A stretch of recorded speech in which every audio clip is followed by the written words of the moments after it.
أعوذ بالله من الشيطان الرجيم. بسم الله الرحمن الرحيم. الرحمن علم القرآن خلق الإنسان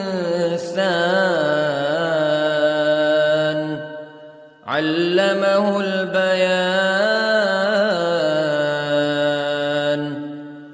الشمس والقمر بحسبان والنجم والشجر يسجدان والسماء رفعها ووضع الميزان ألا تطغوا في الميزان وأقيموا الوزن بالقسط ولا تخسروا الميزان. والأرض وضعها للأنام فيها فاكهة والنخل ذات الأكمام والحب ذو العصف والريحان فبأي آلاء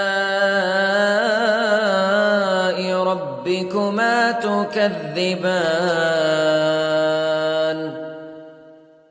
خلق الإنسان من صلصال كالفخار وخلق الجان من مارج من نار فبأي آلاء ربكما تكذبان. رب المشرقين ورب المغربين فبأي آلاء ربكما تكذبان. مرج البحرين يلتقيان بينهما برزخ لا يبغيان فبأي آلاء ربكما تكذبان. يخرج منهما اللؤلؤ والمرجان فبأي آلاء ربكما تكذبان.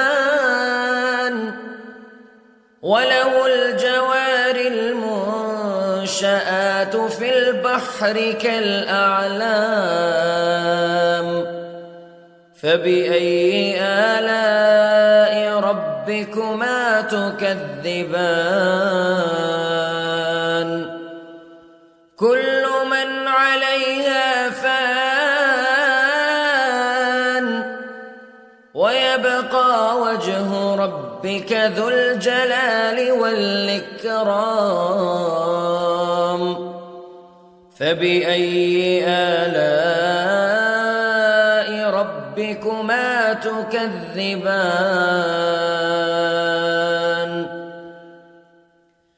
يسأله من في السماوات والأرض كل يوم هو في شأن فبأي آلاء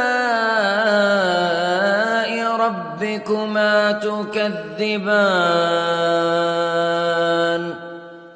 سنفرغ لكم أيها الثقلان فبأي آلاء ربكما تكذبان.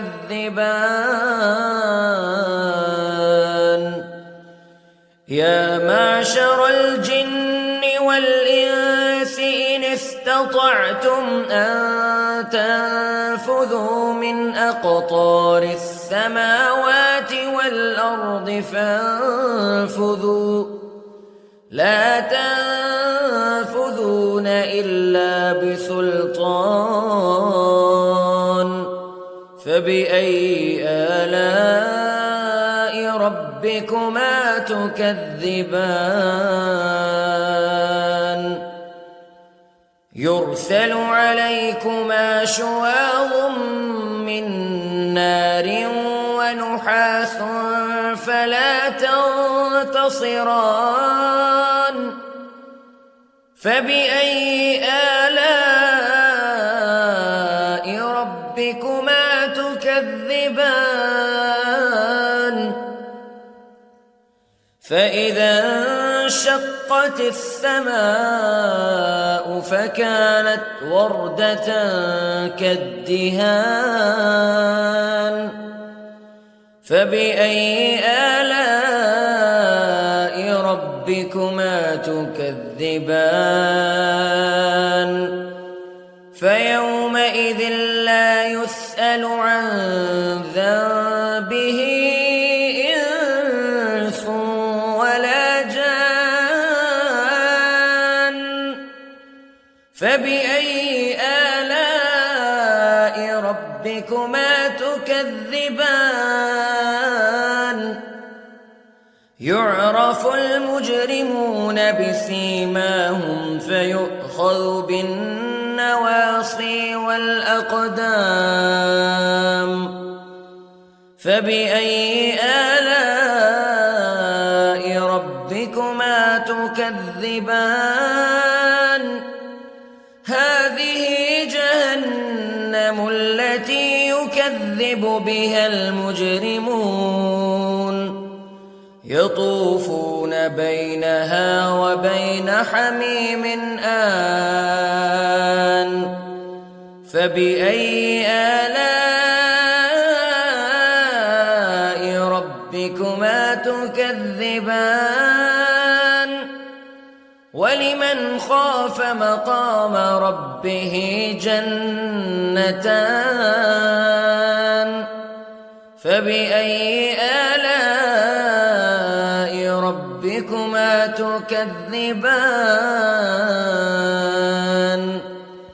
ذواتا أفنان فبأي آلاء ربكما تكذبان فيهما عينان تجريان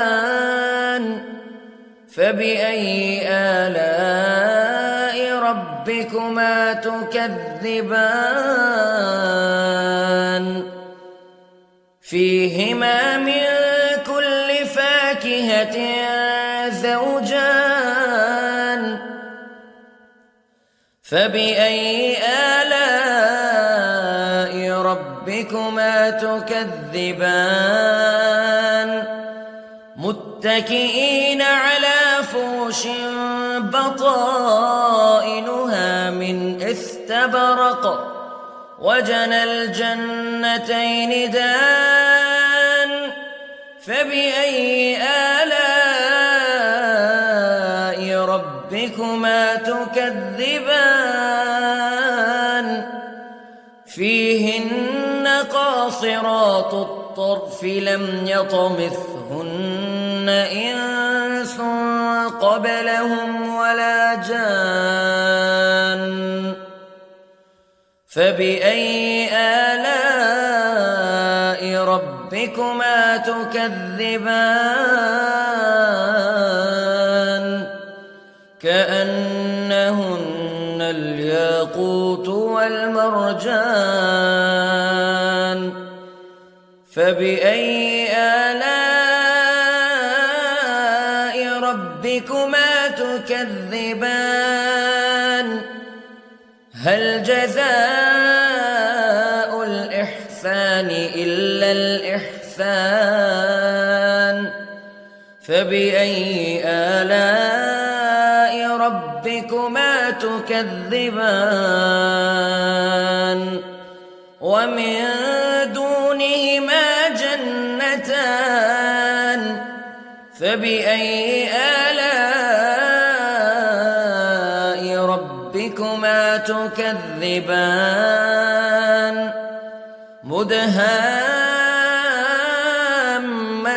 مدهامتان فبأي آلاء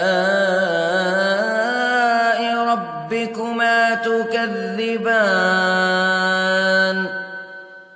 فيهما عينان نضاختان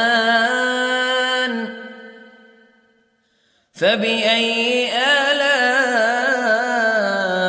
ربكما تكذبان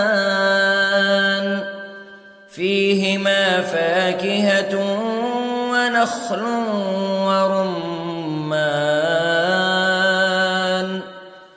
فبأي آلاء ربكما تكذبان فيهن خيرات حسان فبأي آلاء ربكما تكذبان حور مقصورات في الخيام فبأي آلاء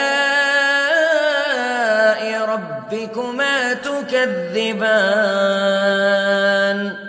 لم يطمثهن إنس قبلهم ولا جان فبأي آلاء ربكما تكذبان متكئين على رفرف خضر وعبقري حسان فبأي آلاء ربكما تكذبان تبارك اسم ربك ذي الجلال والإكرام